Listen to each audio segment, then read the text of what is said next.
yang memimpin doa? Siapa? Gilirannya?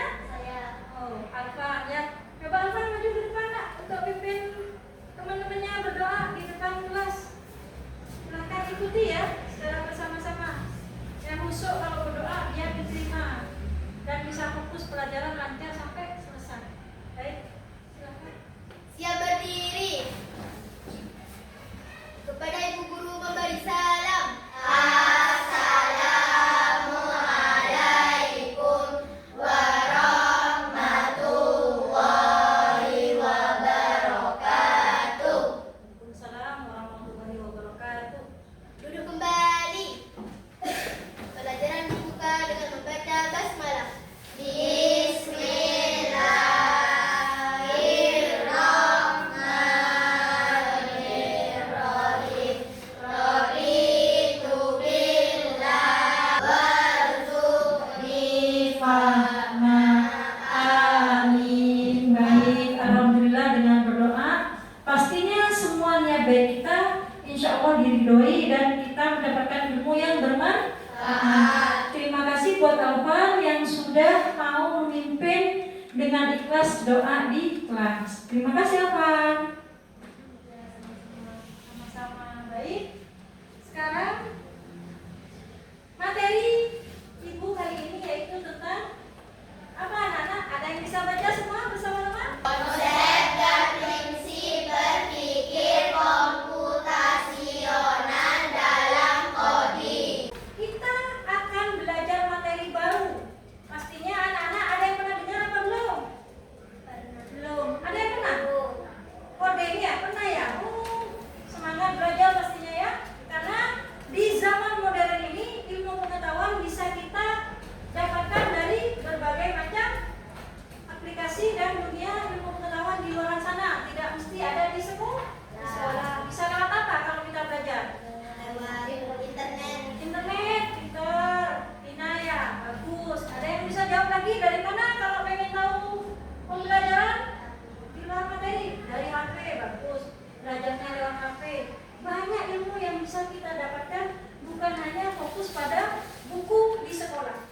Karena secara mandiri, bukan hanya di sekolah, kalian di rumah bisa belajar di mana saja. Baik, Ibu pada pagi ini akan belajar tentang coding dan kecerdasan artifisial, yaitu konsep dan prinsip berpikir komputasional dalam coding. Namun sebelumnya, Ibu ada sebuah permainan untuk melatih fokus kalian dan mau menanyakan bagaimana kesiapan belajar kalian. Bagaimana perasaan yang anak-anakku sekalian rasakan pada pagi hari ini? Coba cek dulu, disimak, diperhatikan gambar di layar proyektor ini. Kira-kira posisi kalian ada di nomor berapa? Ibu pengen tahu ya. 1, 2, 3, 4. Coba angkat tangan. 1. Waduh, tepuk tangan buat kita semua.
Ya, apa? Berpikir komputasional. Ada yang tahu? Ya, berpikir seperti layaknya komputer itu cepat, praktis, ya, sesuai logika, efisien pastinya ya, menghemat waktu. Baik.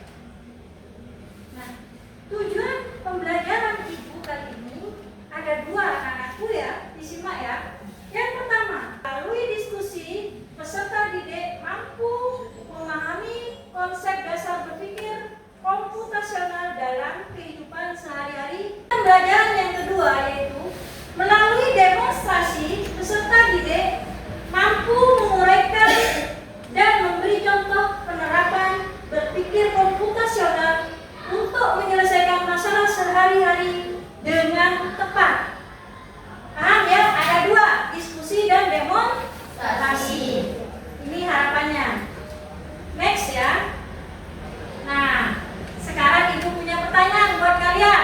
Masing-masing kelompok berpikir. Jawab yang tepat ya. Ini familiar ini sudah biasa kalian lihat. Pengen tahu kekompakan jawabannya. Kelas 5 kami ini. Coba. Ini anak. YouTube. Aplikasi apa? TikTok. Luar biasa. Berikutnya. WhatsApp. Keren. Terus. Gojek. Gojek apa ini? Shopee. Pernah punya semuanya di HP-nya? Punya. Pernah transaksi? Pernah. Pernah melihat? Pernah. Pernah menonton? Pernah. Waduh, berarti sudah berteman akrab dengan teknologi. Tepuk tangan bagi semua. Anak zamannya dengan digital itu sudah tidak aneh lagi ya. Alhamdulillah kita hidup di zaman era digital, era komputer, semuanya bisa kita pelajari dengan mudah. Next. Nah, ini ibu punya sesuatu.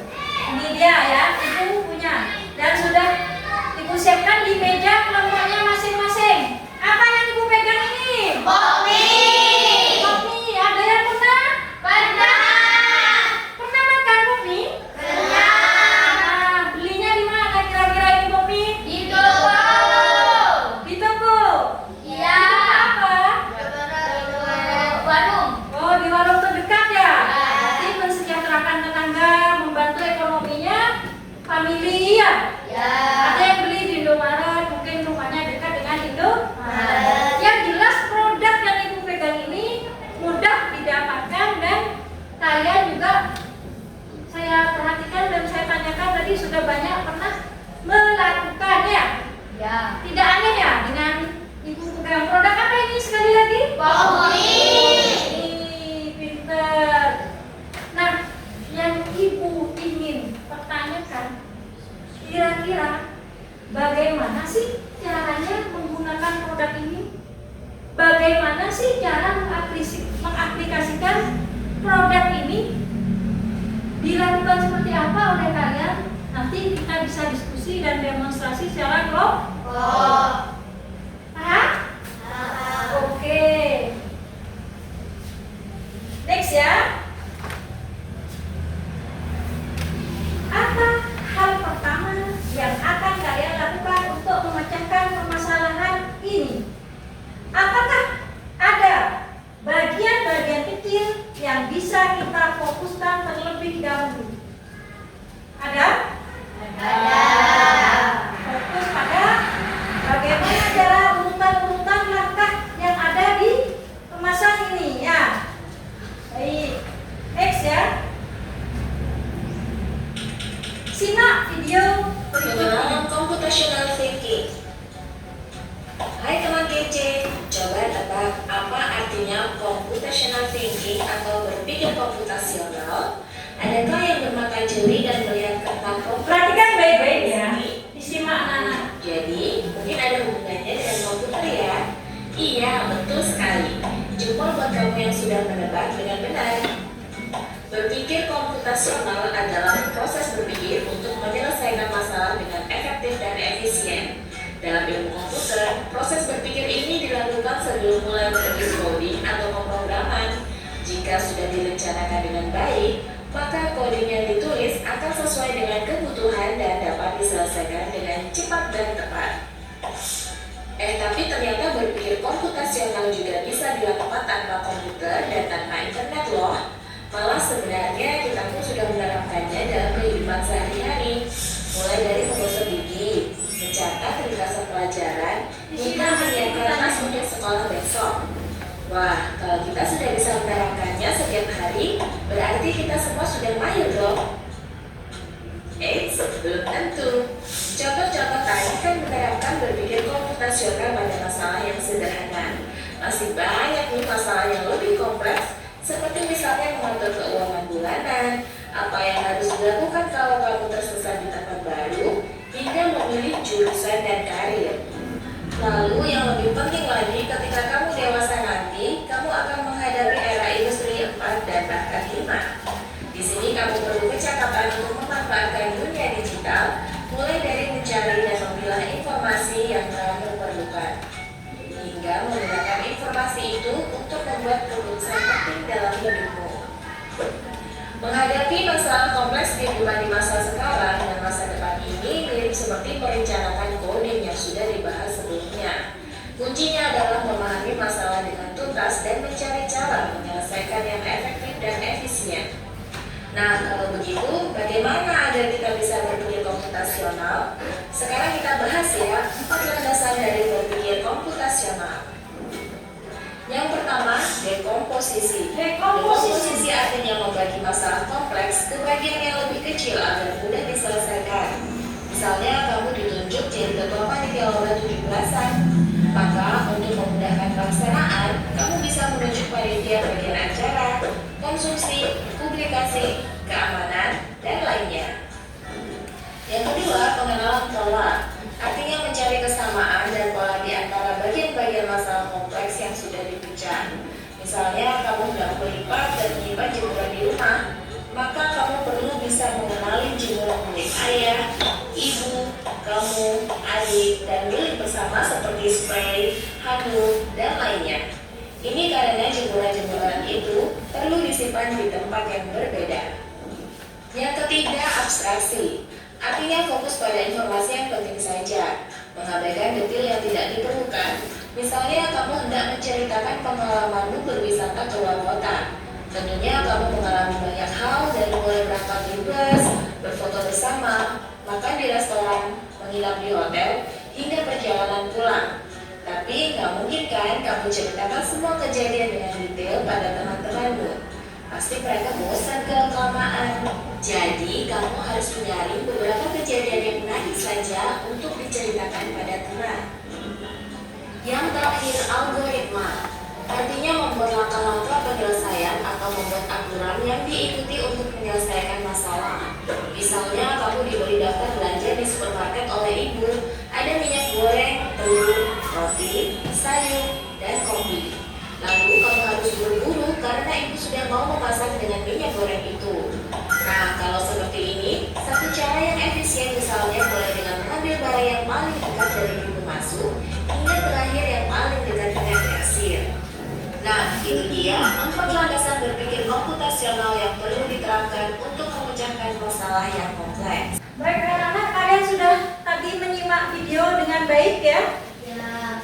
Sudah diamati bersama kelompoknya? Sudah. Berarti kira-kira ada berapa tadi yang dari bagian-bagian komputasional thinking? Yang pertama ada 4. 1. Dekomposisi. Ya, yang kedua pengenalan pola. Yang ketiga abstraksi dan yang terakhir yaitu algoritma. Dekomposisi yaitu bagaimana dari kompleks menjadi bagian-bagian kecil. Ya, pengenalan pola seperti melipat baju. Mana bagiannya, bajunya bapak, bajunya ibu, ya. Tadi pola-polanya seperti apa, lipatannya kalian bisa mengenalnya, ya. Pola-polanya. Kemudian seterusnya yaitu abstraksi ya. Jadi misalkan kalian pergi ke sebuah tempat wisata ke Malang. Kemana kemarin itu? Ke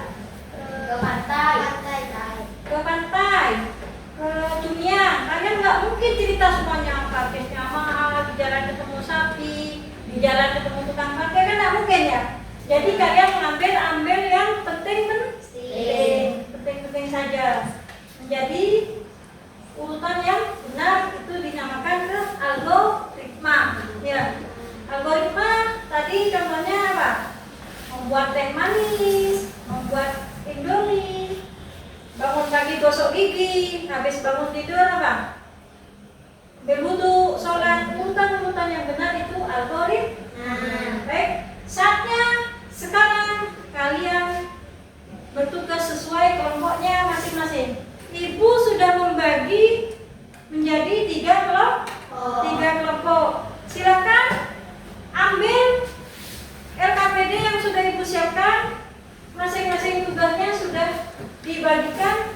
Lanjut anak-anakku untuk mendiskusikannya dan membuat sesuai tugas yang diinstruksikan. Silakan.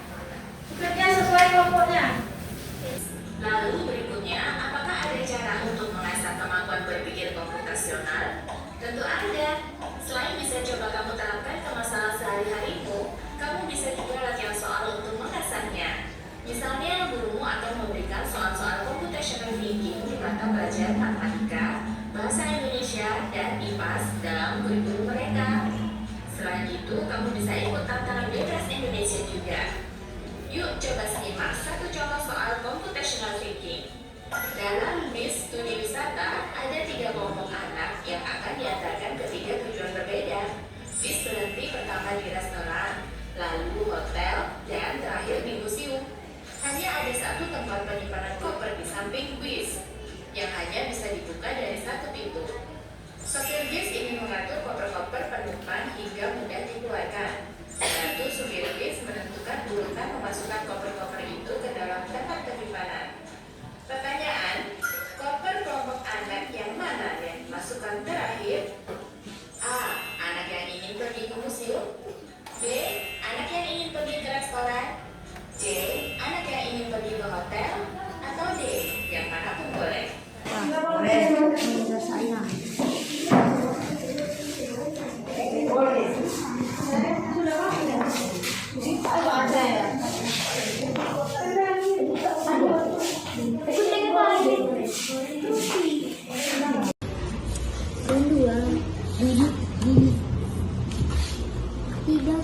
Perlahan itu tutup.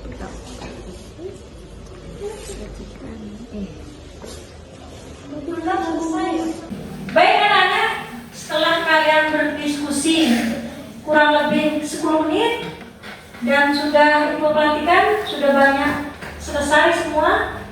Sekarang saatnya kalian sesi presentasi. Monggo, silakan kelompok 1 untuk mempresentasikan. Maju semuanya anggota kelompoknya ke depan.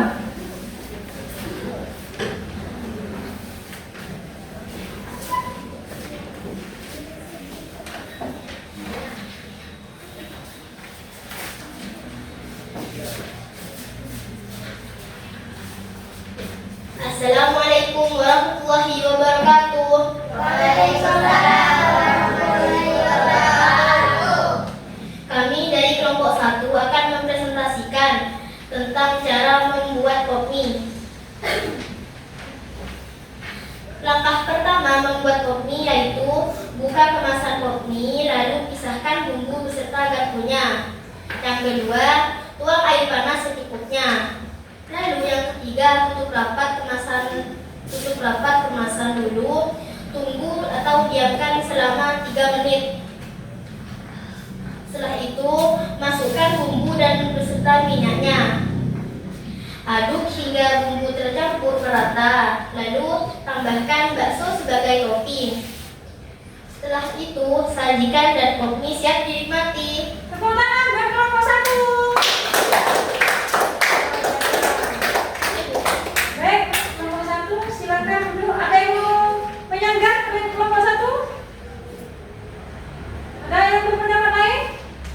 Sama? Baik, silakan dulu.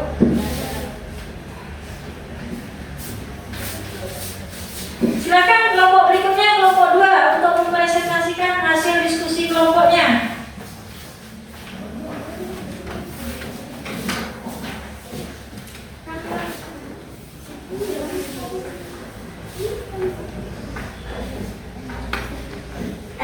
Assalamualaikum warahmatullahi wabarakatuh. Waalaikumsalam warahmatullahi wabarakatuh. Kami dari kelompok 2 ingin memberitahu cara membuat mie. Pertama, buka kemasan kopi, lalu pisahkan bumbu beserta garpunya. Tuangkan air panas secukupnya dan masukkan bumbu dan minyaknya. Aduk hingga bumbu tercampur merata.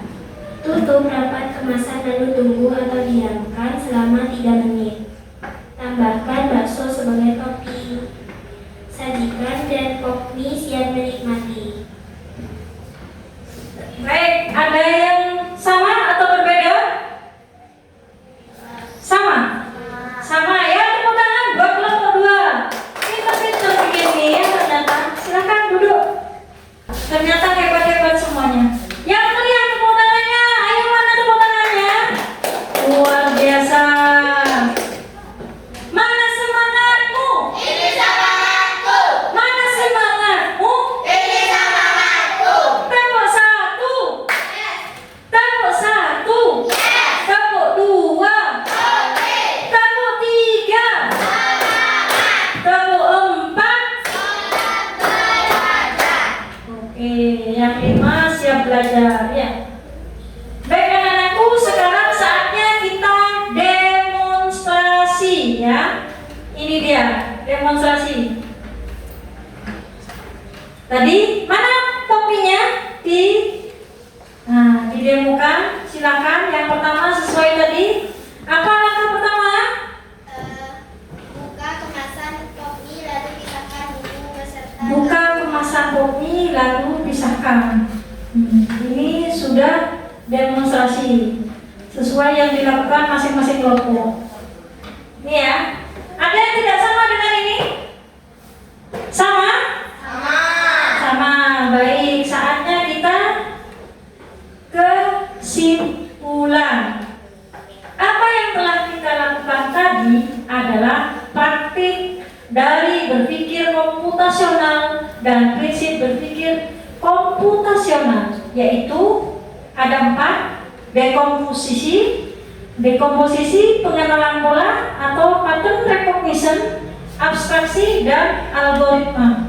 Berpikir komputasional artinya kita berpikir terstruktur dan sistematis seperti komputer. Nah, saat kita belajar berpikir komputasional, kita sedang belajar menjadi pemimpin komputer, orang yang bisa memberi perintah dengan cerdas. Yaitu kita saatnya belajar pak dan akhlak. Evaluasi. Nah, sesuai yang Ibu bagikan, soalnya untuk tindak lanjut. Baik, Ibu ingin refleksi sesi-sesi terakhir hari ini. Apa yang kita pelajari hari ini? Ada yang bisa jawab? Cara membuat kopi. Cara membuat kopi. Ada lagi jawaban lain? Coding, berpikir komputasional. Bagus. Apakah prinsip berpikir komputasional ini penting untuk kita pahami dan terapkan? Penting agar bisa menghemat waktu.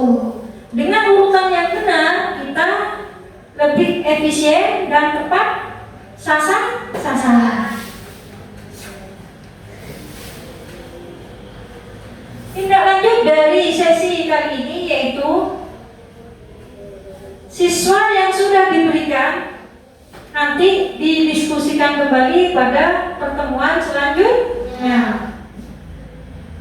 Ada pertanyaan anak-anak? Cukup paham?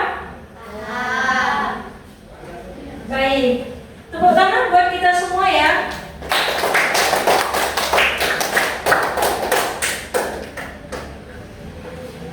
Ibu cukupkan hari ini materi cerdasan artifisial dan coding. Semoga ilmu yang kita dapatkan pada sesi ini sangat bermanfaat dan bisa diterapkan bagi kalian kehidupan sehari-hari.